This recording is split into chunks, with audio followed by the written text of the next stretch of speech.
Good morning. আজকে সকালটা রান্নাঘর থেকে শুরু করলাম।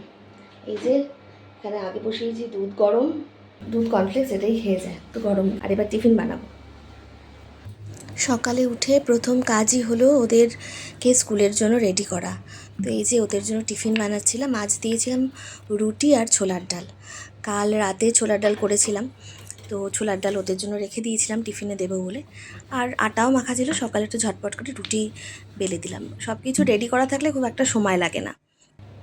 আর যেহেতু ওরা ছোলার ডাল দুই ভাই খেতে ভীষণ ভালোবাসে, তো ওরা খুশি হলো।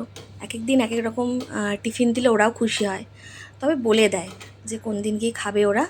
আর খুব একটা ঝামেলা করে না। সত্যি কথা বলতে আমার দুই ছেলেকে নিয়ে খুব একটা ঝামেলা নেই। ওদের যেদিন যেরকম টিফিন আমার সুবিধা মতো দিই, ওরা সেটাই খায়। কোনো কোনো দিন বলে যে মা এটা দিও।